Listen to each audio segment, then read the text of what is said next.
La honra es la última virtud perdida de este siglo y nosotros vamos por ella. No tenemos que perderla, no tenemos que resignarnos a perderla. En nuestros hogares tiene que haber honra. Honra al abuelo, honra a la abuela si vive, aunque hable boberías, aunque tenga Alzheimer. Honra a la gente mayor, honra a las mujeres de la casa, honra a los niños de la casa. La honra significa, insisto, disciplinar, refinanciar relaciones, dejar de pagar hipotecas eternas. La honra no es pagar hipotecas eternas, ¿eh? Cuando hablo de hipoteca, hablo de hipotecas emocionales. No, fulanito le debo que me trajo a este país, menganito él me abrió las puertas. Bueno, ya está, un momento que uno ya paga. Y uno tiene que decir hasta acá, basta de toda la vida rendir pleitesía. No confundamos honra con pleitesía. No, confundamos honra con cuotas. Uno honra a quien nos honró, gracias hasta acá, y a continuar, porque alguien te puede abrir la puerta para que pases, pero después quien te sostiene ahí es el Señor. ¿Sí? Quien te sostiene siempre es el Señor. ¿Están conmigo?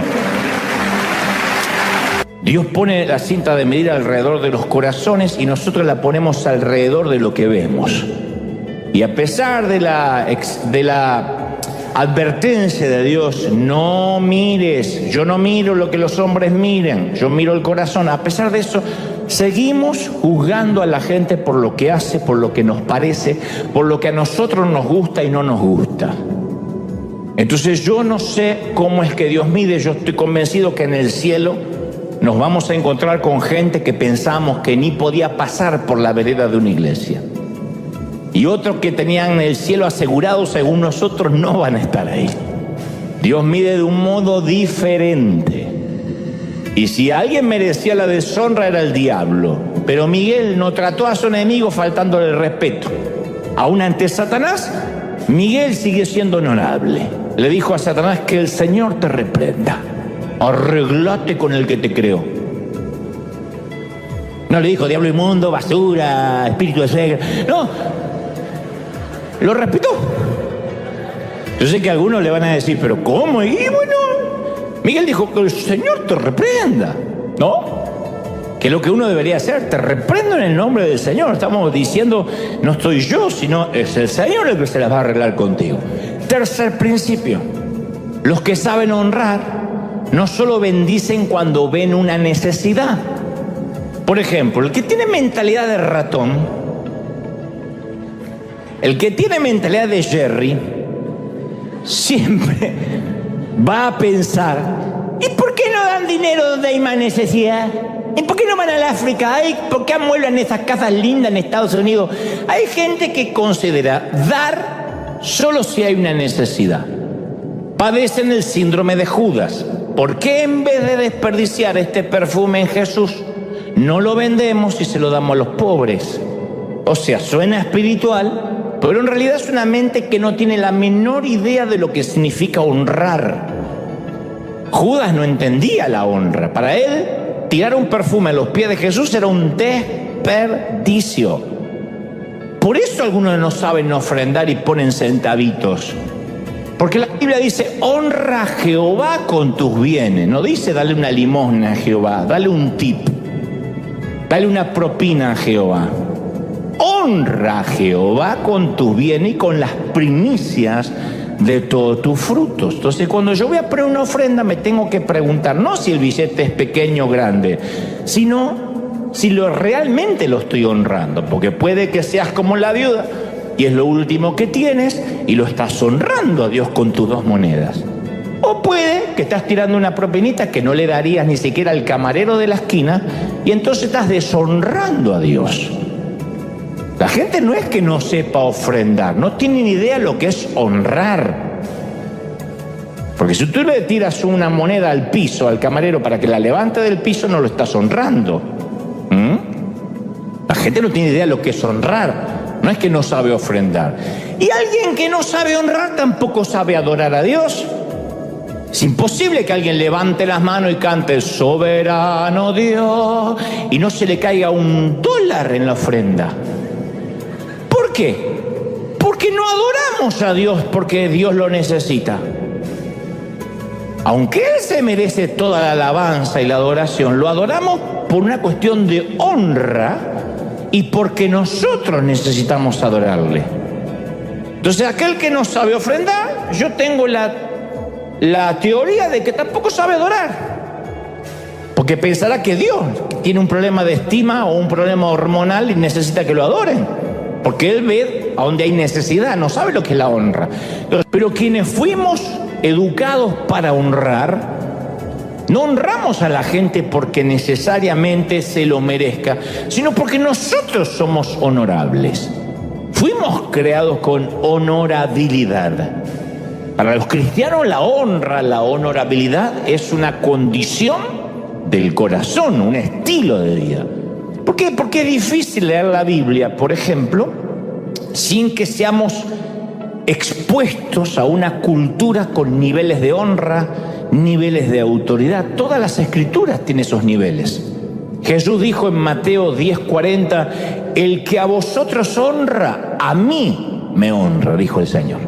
El que me honra a mí, honra al que me envió, o sea, honra a Dios. El que honra a un profeta, por cuanto es profeta, va a recibir recompensa de profeta. El que honra a un justo, por cuanto es justo, recibirá recompensa del justo. Y cualquiera que honre a uno de estos pequeñitos, aun con un vaso de agua fría, solamente un vaso de agua fría, por cuanto es discípulo, de cierto os digo que no va a perder su recompensa.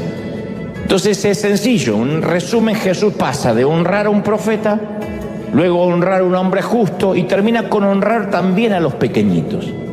Como que cubrió todas las bases y la dinámica de la autoridad. Quienes están por encima de nosotros, quienes están en nuestro nivel, y finalmente dice el Señor, y también no te olvides de honrar a los que están bajo tu cuidado. Entonces todo ser humano con quien nos relacionamos encaja en una de esas tres categorías: por encima, por igual y por debajo. Hasta el día de hoy yo siempre digo que sigo honrando a mis pastores, seguimos honrando a los pastores que nos alimentaron, que tuvieron en alguna temporada de nuestras vidas. Algunos de ellos se han equivocado, aún así tienen un lugar de honra, deben tener un lugar de honra en nuestro corazón por el resto de nuestras vidas, porque nos alimentaron, porque en un momento de nuestra vida nos trajeron palabra. Algunos han tenido serios problemas personales, pastores que estuvieron en un momento en mi vida, y alguien me dijo alguna vez, ya ni los menciones porque quedas mal. Pero yo no honro necesariamente a quien se lo merece o tiene una vida impoluta. Honro, insisto, soy un hombre de honor. Esa es mi esencia. River es una iglesia de honor. River es una iglesia que si sale a dar comida, honra a quienes están recibiendo esa charola o ese plato de comida. Les tiramos la comida como diciendo son gente de menor categoría. Honramos a quienes por esta temporada les toca estar por debajo, a los que están por igual, a las autoridades. Pero antes de meterme de lleno en este mensaje, yo quiero que repasemos rápido, de manera expeditiva, vuelo de pájaro, lo que significa honra, porque siempre hay mucha controversia conforme el significado que entiende cada quien. La definición etimológica de honra es valoración, apreciación, estima, consideración, respeto. A veces, para entenderlo mejor, para que una palabra se entienda mejor, hay que ver o revisar su antónimo. El antónimo de honra es deshonra. Entonces, cuando no hay honra, hay deshonra. ¿Qué es deshonra? Algo común, algo pueril, algo ordinario, algo niño. Cuando algo es común y ordinario, lo deshonramos. Por eso la Biblia dice que hay vasos de honra y vasos de deshonra. Cuando hablaba de los vasos de honra, son los que se ponen encima de la mesa. Cuando hablaba de los vasos de deshonra, la hipérbole o la metáfora es la basinica que se pone debajo de la cama cuando el baño está lejos. Entonces, uno de los ejemplos más fuertes de las Escrituras es Cam. Cam fue el hijo menor de Noé. Después del diluvio, Noé se dedicó a la agricultura. Entonces, una noche, las Escrituras dicen que bebió de más y se emborrachó. Y Noé, una vez ebrio, se fue tambaleando hacia la tienda, se quitó toda la ropa y se desmayó desnudo, completamente desnudo. Entonces Cam, cuando entró a la tienda donde estaba su papá desnudo y lo vio, salió y se lo contó a todos los hermanos burlándose. Dijo: muchachos, tienen que ver esto. El viejo está borracho como una tuba, totalmente desnudo. No se pierdan este espectáculo ridículo. No tenían celular, sino lo colgaban en las redes. Cuando Sem y Jafet, que eran los hermanos, oyeron la burlona historia de su hermano, respondieron de una manera diferente. Agarraron una túnica, se la echaron sobre sus hombros, entraron a la tienda caminando hacia atrás y le tiraron la túnica sobre el cuerpo desnudo de su padre. Ellos no querían ver la vergüenza de su papá. A la mañana siguiente Noé se despierta, descubre lo que Cam había hecho y Génesis 9:25 relata: y dijo: maldito sea Canaán, siervo de siervos, esclavo de esclavos será a sus hermanos, mas bendito sea por Jehová Sem, y Canaán lo va a servir. Engrandezca Dios a Jafet, y Canaán lo va a servir. Canaán será siervo. Esto fue un principio profético para varias generaciones. Cam deshonró a su padre y esa maldición alcanzó no solo a él, sino a los hijos, a los nietos, a los descendientes. De ahí vienen los cananeos, los que habitan Palestina hasta el día de hoy. Alguien podría pensar: sí, pero Noé se emborrachó. ¿Cómo vamos a honrar a un tipo que está haciendo una tontería, una locura? Sí, pero el fracaso moral de Noé era una prueba de honra para sus hijos y reveló sus corazones. Y esto no es encubrir el pecado. Una cosa es no encubrir el pecado y otra cosa muy distinta es el canibalismo público. Por eso la Biblia no dice: honra a tus padres si se lo merecen, porque la mayoría no se lo merecen. No porque tus padres sean malos, sino porque todos somos malos padres. Gloria a Dios que hay una como yo. Todos somos malos padres. ¿Quién aprende a ser padre o madre antes de serlo? En el aprender a vivir se nos va la vida. Entonces nuestros hijos nos van a pasar facturas como nosotros se la pasamos a nuestros padres. Nosotros decimos: me tenían que haber criado mejor, no tenía que haberme abandonado, no tenía que haber sido abusivo, no tenía que haberme pegado. Nosotros también vamos a cometer errores y nuestros hijos nos van a juzgar. Pero lo que quiero decir que en todo caso Dios trata con la inmoralidad o con los errores de los padres como trató con la de Noé seguramente. Dios es quien juzga. A nosotros nos resta honrar. Honrar no es aplaudirlo. Honrar no es estar de acuerdo. Es como la lealtad en la iglesia. La lealtad está mal entendida. Soy leal mientras esté de acuerdo. No, la lealtad es lealtad. David fue leal a su suegro Saúl, y Saúl lo perseguía para matarlo y él era leal. No tocaré al ungido de Jehová. Eso es lealtad. Lealtad, mientras tanto esté de acuerdo, no es lealtad, es servilismo. Entonces la honra es: yo voy a honrar. Mi padre me abandonó, bueno, donde sea que esté, yo no voy a hablar de él mal. No tengo nada bueno para decir, no digo nada. Miren qué sencillo. Ustedes dicen: pero yo no tengo nada bueno para decir. Entonces no digas nada. No envenenes, no contamines. Honra la memoria de quien ya no está. Hónralos. Habla de ellos desde la experiencia, desde los errores que no quisieras cometer, pero cuando uno los deshonra, uno es maldito. Y dice la Biblia: hónralo para que te vaya bien, para que seas de larga vida, para que no tengas una muerte prematura. Y algunos dirán: pero este es así, y qué sé yo, está en la Biblia. Si no, tenemos que replantearnos para qué estamos acá. No te estoy diciendo algo que me parece a mí, lo estoy respaldando escrituralmente. Honra a tu padre y a tu madre para que te vaya bien. Nosotros no debatimos si el asesinato está bien o mal. No está sujeto a debate si la fornicación u otros pecados están mal. ¿Por qué entonces siempre ponemos sujeto a debate? Bueno, es que el Señor no sabía los padres que yo tengo. ¿Cómo no va a saber? Ahora, vamos a dar vuelta a la tortilla. Los padres también tenemos que honrar a nuestros hijos. Porque yo muchas veces he escuchado a padres hablarle a sus hijos de maneras tan degradantes y hasta humillarlos en público. Conocí la historia de un padre cristiano que le dijo a su hija que si no bajaba de peso, jamás se iba a casar. Le dijo a la hija: aprende a cerrar la boca porque pareces una ballena y si no paras de comer, nadie se va a fijar en ti, nunca. Vas a quedar solterona. Y ella, en un abrumador sentimiento de vergüenza, se fue a su cuarto, cerró la puerta, se desnudó y miró detenidamente su cuerpo y por primera vez lo odió. Sintió odio hacia él, hacia su cuerpo. Y desde ese momento se volvió demasiado consciente de su tamaño y se consumía pensando en su sobrepeso. Y entonces, no obstante, comenzó a cuidarse con las comidas, redujo las porciones, comenzó a perder peso, pero jamás olvidó las palabras del hombre a quien ella más había admirado desde que era una niña, su propio padre. Y desarrolló un nuevo paradigma en su mente: si estoy delgada, soy digna de amor y atención. Si estoy gorda, ni siquiera le gusto a mi padre.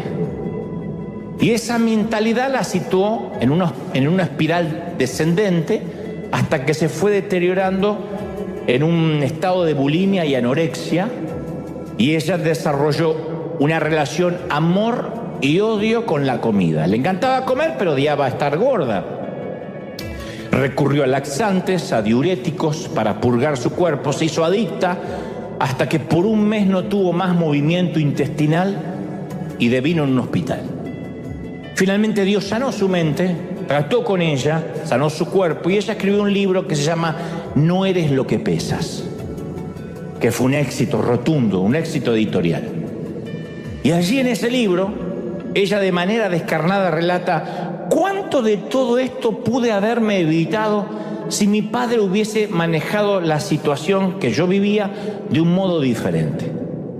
Y si él hubiese escogido palabras de afirmación y aceptación en lugar de degradar mi aspecto físico.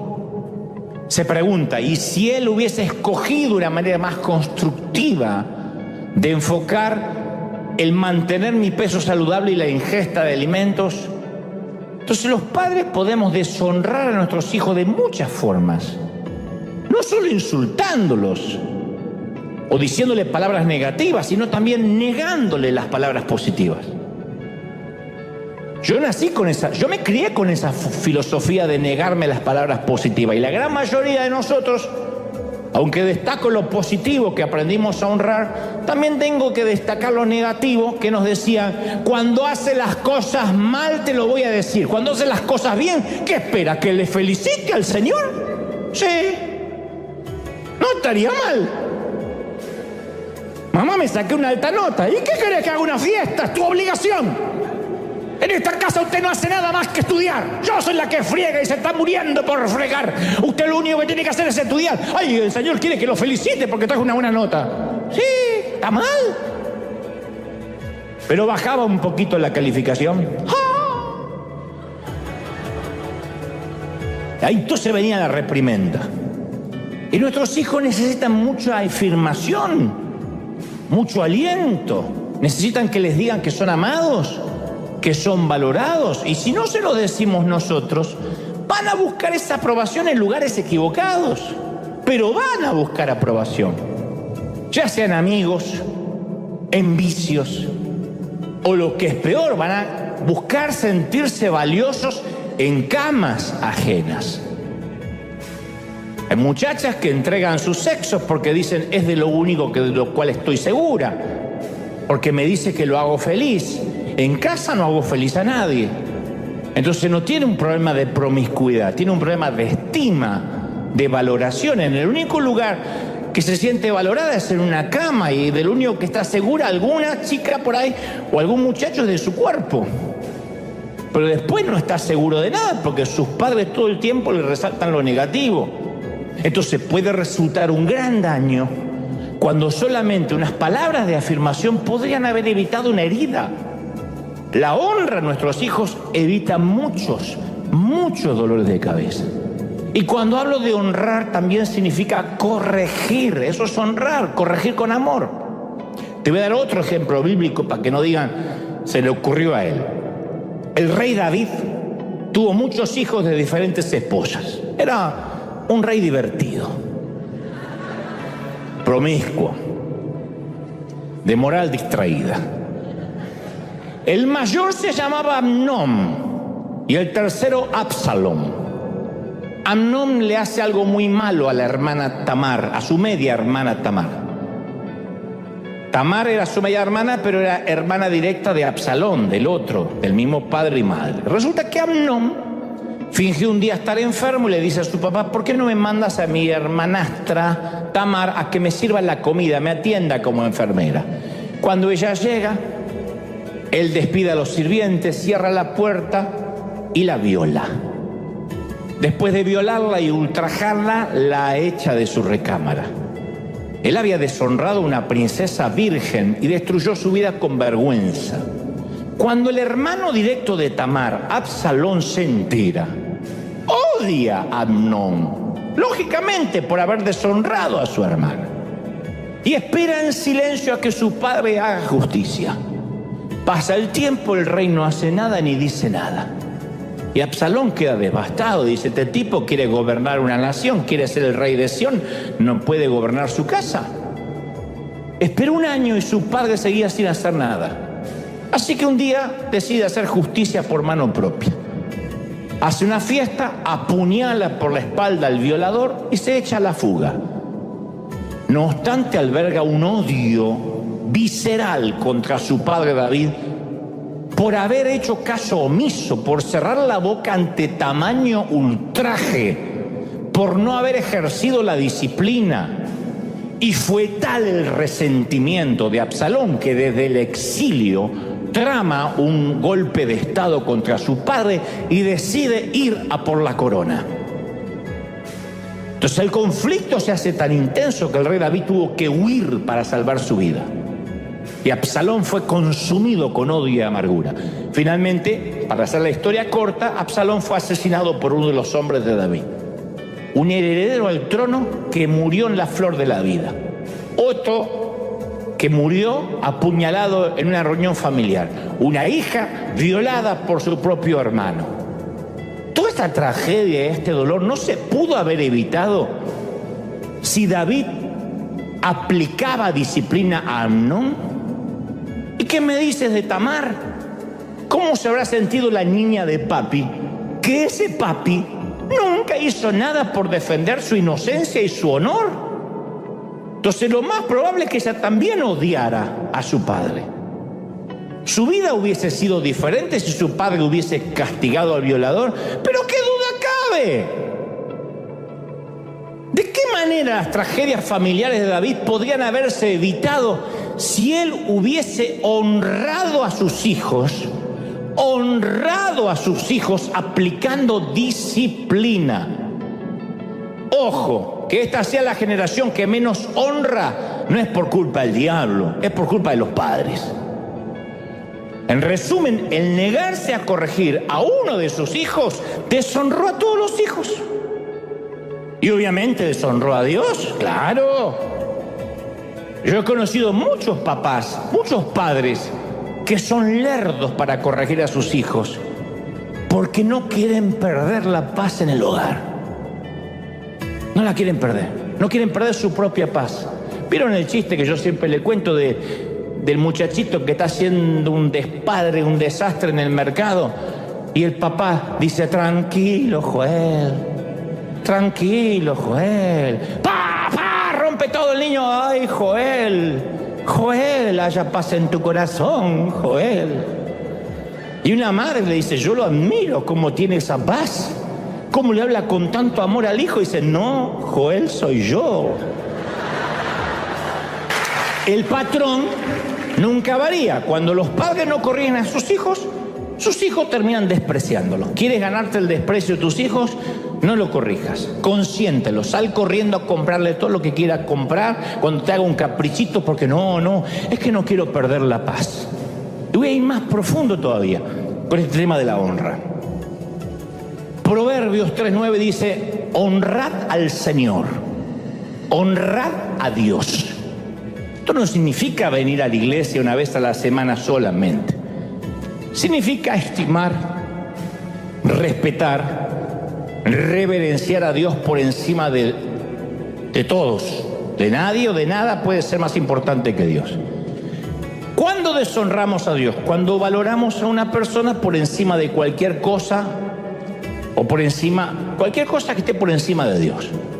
Por tanto, cuando la honra a cualquier persona sobrepasa la honra a Dios o la obediencia que deberíamos tener a Dios, eso encaja en la categoría de idolatría.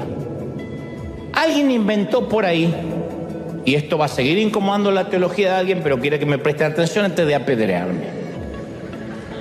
Primero Dios, después la familia, finalmente el ministerio. Y esto amerita una aclaración. No es del todo verdad y no es del todo mentira. Dicen primero Dios, después la familia, después del ministerio. Entonces primero habría que aclarar que etimológicamente qué es ministerio. Ministerio no es venir a la iglesia, ministerio es una asignación divina. Es una misión de parte de Dios. El orden bíblico fue siempre Dios, asignación y familia. Claro, cuando esto está mal entendido, creemos que Dios, horas en la iglesia, descuidar mi familia. No, Dios, asignación y familia. Lo voy a explicar. Proverbios 24:27 afirma: ordena tus labores de afuera, tenlas listas para ti en el campo y después edifica tu casa. Nunca vamos a verle que Dios le dice a Abraham: vete de tu tierra y tu parentela, pero si Sara no está de acuerdo me avisas y yo veo de cambiarte la orden. No quisiera que pierdas la paz en tu casa. Sabemos que Sara a veces no tiene los patitos en fila. O a José: mira José, tengo un sueño para ti, pero asegúrate que tus hermanos te apoyen, que estén de acuerdo. No quisiera una disputa familiar, a ver si te terminan vendiendo como esclavo. O a Jonás: mira, la idea de Jonás es que vayas a Nínive, pero consúltalo primero con doña Jonás, porque si no yo me busco otro candidato. O al Espíritu Santo decirle a María: Dios te salve María. La idea es que concibas en tu seno al Hijo de Dios, pero consúltalo con tu prometido José, no sea que no quiera apoyarte y se arruine el noviazgo o el compromiso. O Jesús a Pedro: antes de seguirme y tirar las redes, ¿por qué no lo consultas con tu mujer y tu suegra? Lo que menos quiero, Pedrito, es generarte un problema en la casa. Los hermanos de José eran familia, no entendían su asignación. El padre de David era familia, no entendía la asignación de su hijo menor. Séfora era familia, no creía en la asignación de Moisés. La esposa de Job era familia, no creía en su asignación. Los propios hermanos de Jesús eran familia, no creían en su asignación. Por eso hay que diferenciar ministerio de asignación. Jesús dijo en Mateo 10:34: no penséis que yo he venido a traer paz en la tierra. No vine a traer paz, vine a traer espada. He venido a poner disensión del hombre contra su padre, del hijo contra la madre, de la nuera contra la suegra. Los enemigos del hombre muchas veces estarán dentro de su casa. El que ama u honra a su padre y a su madre más que a mí, no es digno de mí. El que ama u honra a su hijo o a su hija más que a mí, no es digno de mí. En otra traducción más simple: si ustedes prefieren a su papá, a su mamá más que a mí, o prefieren a sus hijos más que a mí, no merecen ser míos. Si no cargan su cruz y me siguen, no merecen ser míos. El que no haya dejado casas, hermanos, hermanas, padre, madre, hijos o tierras por mi nombre, ese recibirá 100 veces más y heredará la vida eterna. El que no deje esas cosas no es digno de mí. Vieron que nunca se predica esto, por eso no hay tantos amén, pero está ahí. No podemos poner a nuestros hijos por encima de Dios. Cuidado. Entonces, cuando no los corregimos, deshonramos a Dios. Tengo otro ejemplo bíblico más duro. Moisés fue otro que estuvo a punto de perderlo todo. Puso a otra persona por encima de Dios. Su error fue tan grave que Dios estuvo dispuesto a matarlo.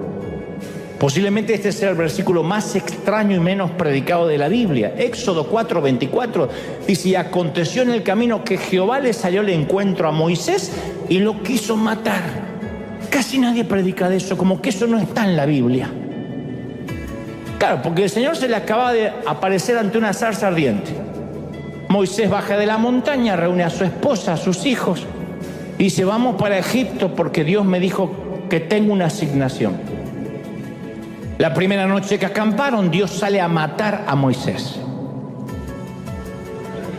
¿Por qué trataría de matar a alguien que acababa de decir libera a mi pueblo? Parece que Dios es esquizofrénico. ¿Qué fue lo que sucedió? La historia no nos da ciertos detalles menores, pero es muy fácil llenar los vacíos y los huecos de la línea del relato. Cuando Moisés baja de la montaña, tiene una plática con su esposa Séfora, mucho antes que fundara su casa de maquillaje.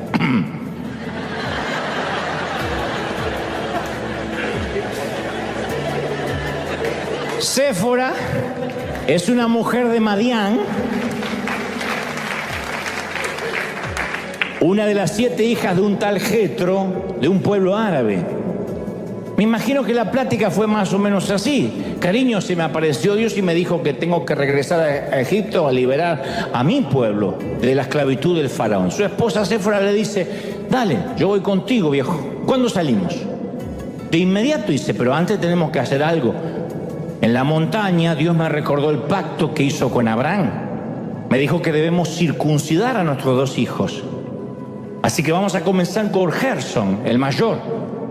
Por alguna razón Séfora no se opone, circuncida a Gerson, pero cuando le llega el turno al menor, Eliezer, el menor, ella pone los brazos en jarra así, se planta entre el hijo y Moisés y le dice: lo siento, no vas a hacer esa tortura al pequeño, no lo voy a permitir.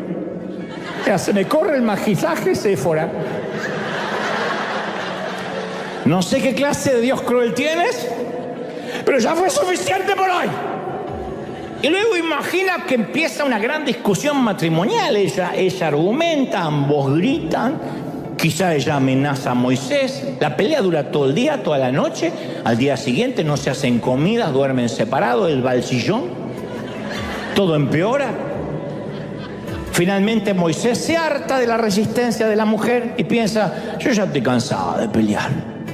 Yo tengo un llamado a liberar una nación entera. Estoy con esta loca, con esta esposa. Yo necesito un poco de paz. Otra vez el mismo patrón. No quiero confrontar a mis hijos porque se pierde la paz.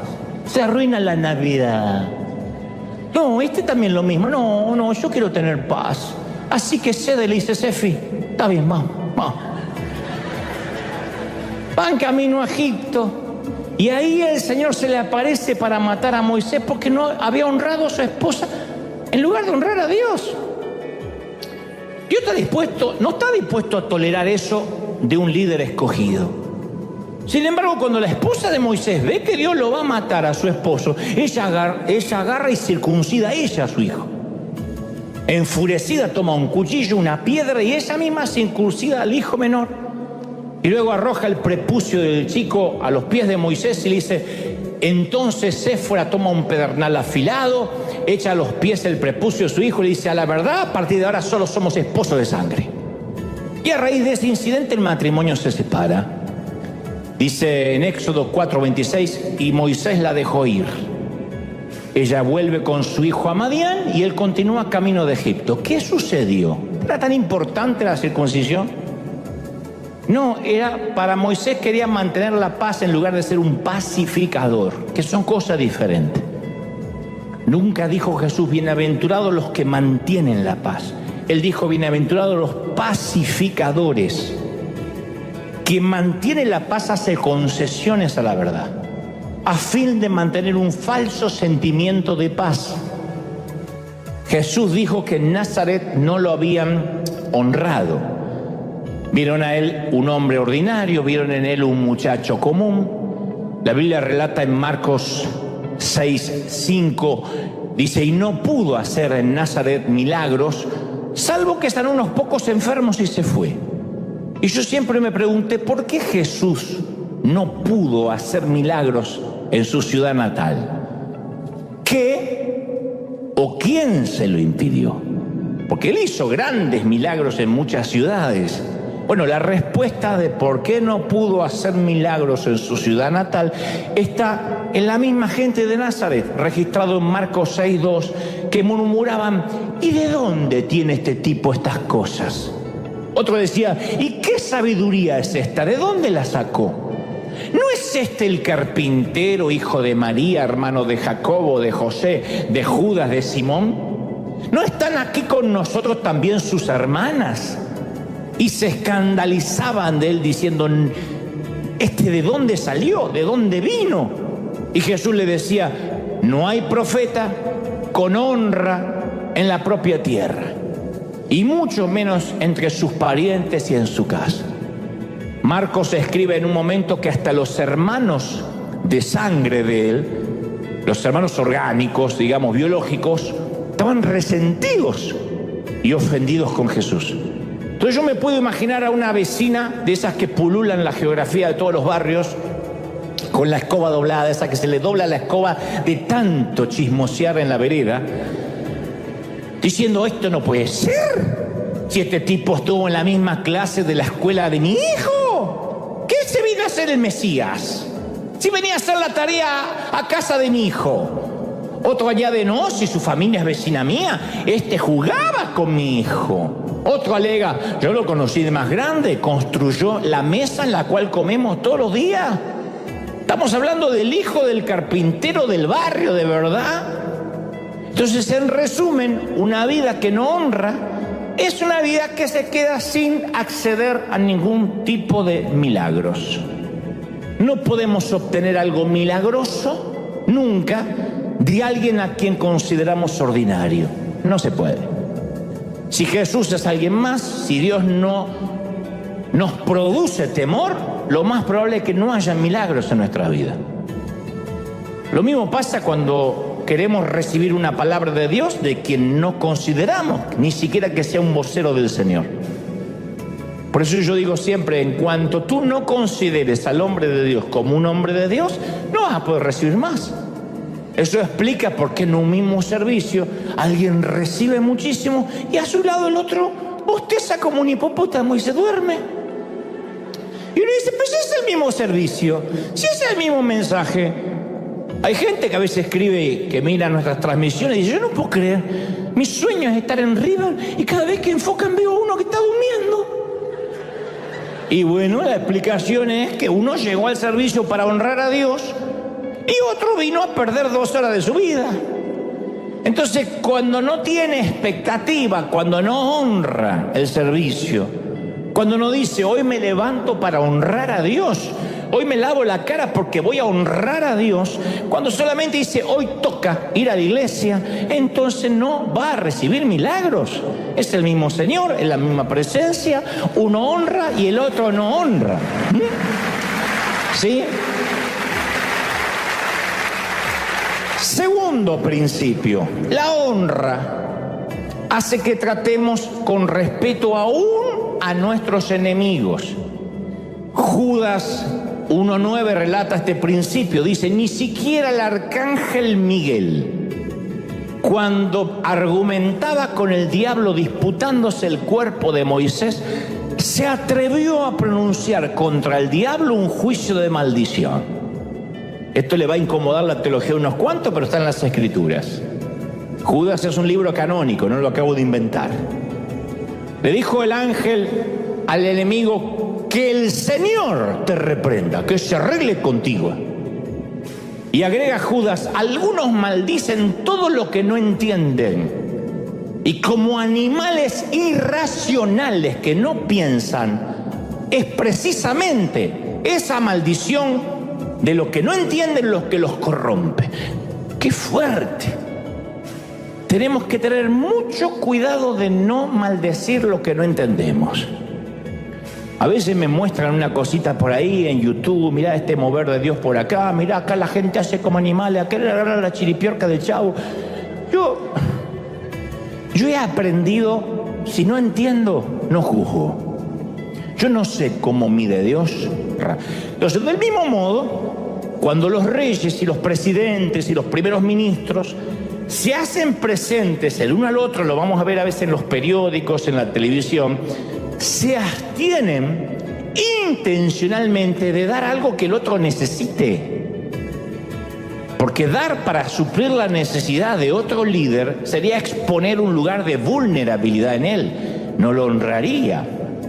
Señor presidente, le quería regalar este desodorante porque el otro día cuando lo saludé vi que el que usa lo abandonó.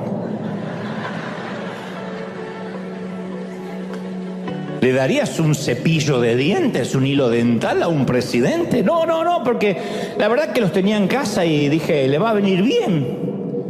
O sea, cuando le damos a un líder, a alguien a quien amamos, algo que necesita, estamos diciendo que descubrimos un lugar de carencia en su vida.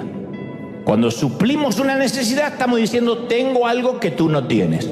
Está bien.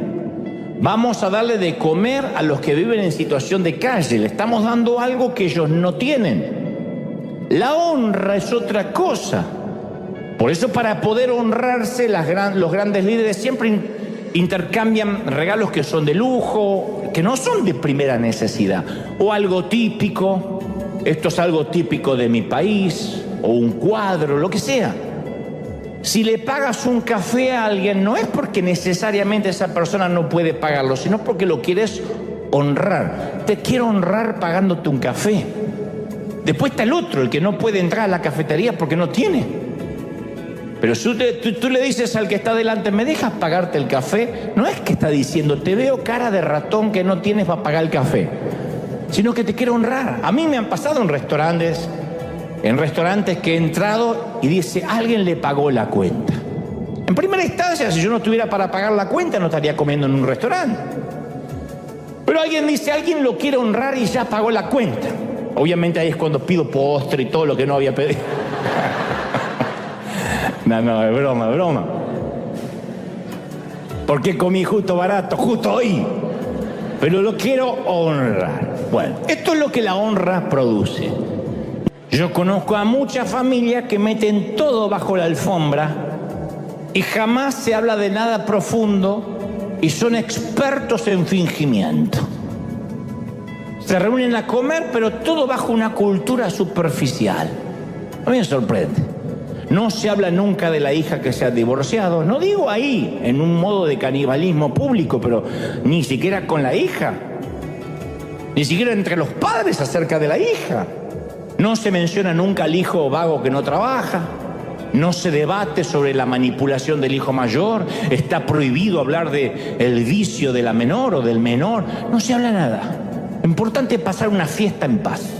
Vengan y traigan algo para celebrar, un vinito, un tequilita, y pasémosla bien en el Señor. Eso no es pasarla bien en el Señor.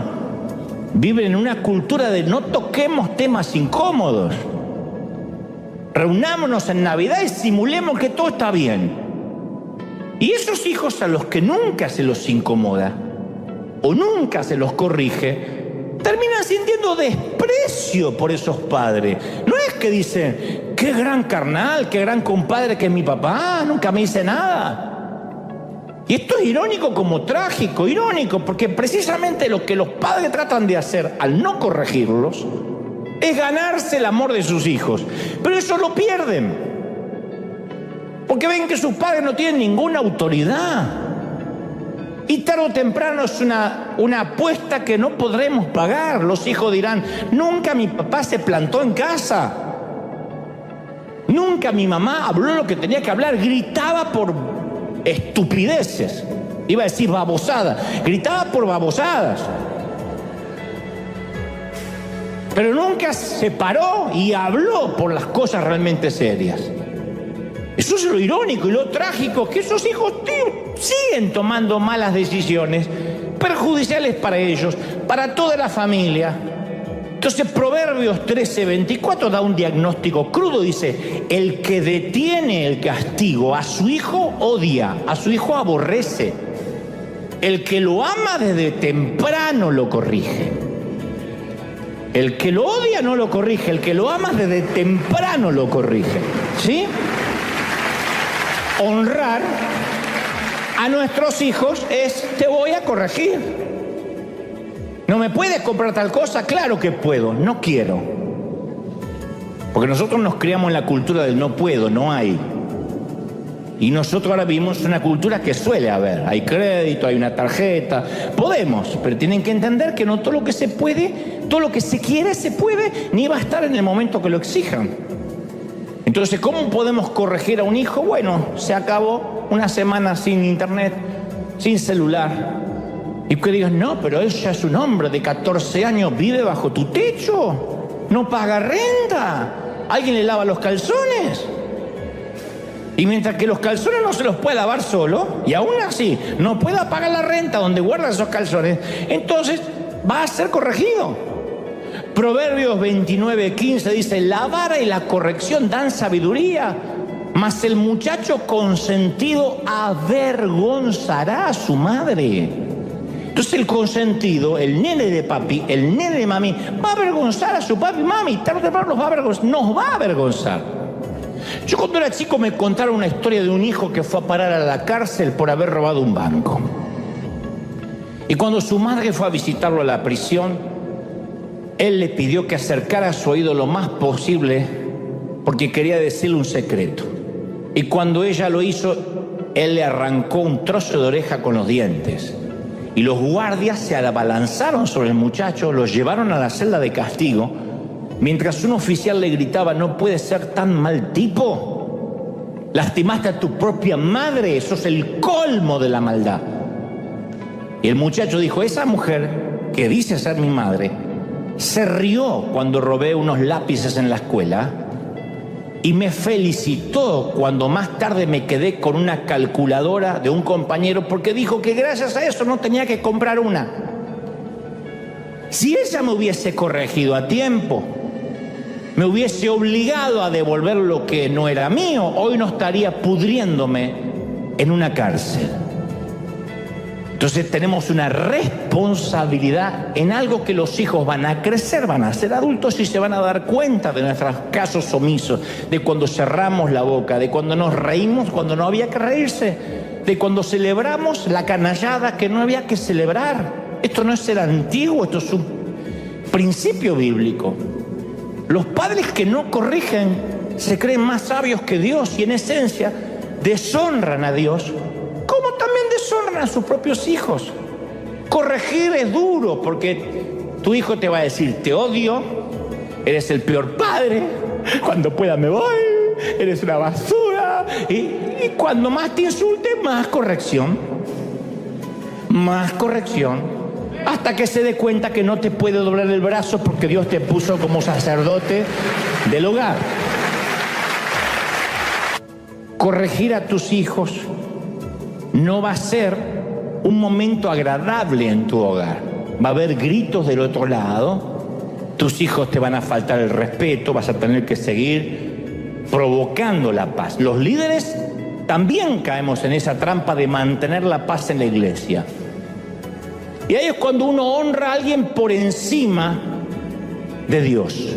Cuando uno quiere honrar a quien ve y no puede honrar a quien no ve. ¿Qué hace el pacificador? Totalmente diferente al que mantiene la paz. El pacificador confronta si es necesario porque quiere verdadera paz. ¿Sí? Verdadera paz. Cuando uno quiere verdadera paz tiene que confrontar. Eso es tener verdadera paz. Y a veces hay que confrontar. Entonces, quien quiere mantener la paz quiere dejar las cosas como están. Y cuando dejamos las cosas como están, Dios no va a salir a matarnos. Pero sí otras cosas en nuestra vida van a empezar a morir. Porque queremos mantener la paz. Hay gente que no quiere tener problemas con su cónyuge, no quiere tener problemas con su suegra, no quiere tener problemas con sus hijos, no quiere tener problemas con los miembros de la iglesia, no quiere tener problemas con los pastores y les da un micrófono a todos los pastores para que todos digan alguna babosada, porque si no tiene problemas y se van de la iglesia. Y cuando un pastor quiere honrar a la gente por encima de Dios, hay algo que se va a morir, su presencia, su gloria, su unción, hay algo que se va a morir.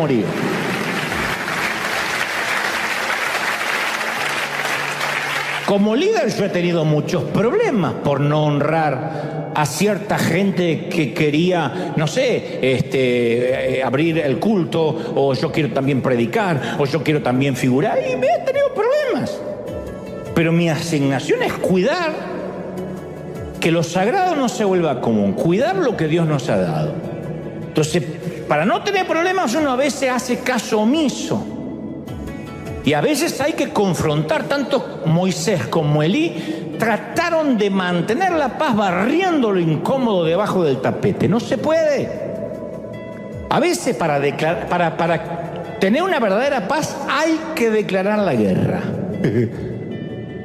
A veces hay tiempo de guerra. Si uno quiere paz, va a haber guerra.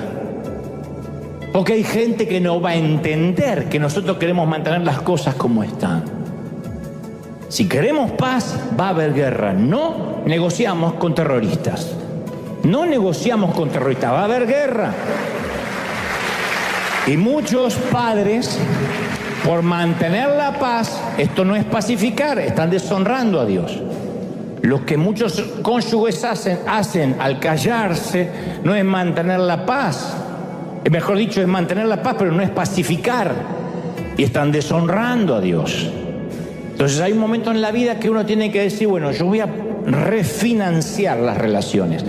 ¿Qué es refinanciar las relaciones? Esto está mal, hay que cambiarlo. No puede ser que nuestros hijos se vayan a cualquier hora y vengan sin avisar si comen de nuestra mesa. Hay que refinanciar. ¿Qué te agarró, papá? ¿Qué te agarró, mamá? ¿El demonio? No, estoy refinanciando. Basta de mantener la paz. Voy a pacificar. Refinanciar. Hay cosas que uno tiene que hacer. Porque si no las hace, eso lo vamos arrastrando. Y en un momento Dios dice, me estás deshonrando. Hay una asignación que se nos da. Como esposos, como padres, como hijos, como líderes. Recordemos, la honra es una condición del corazón.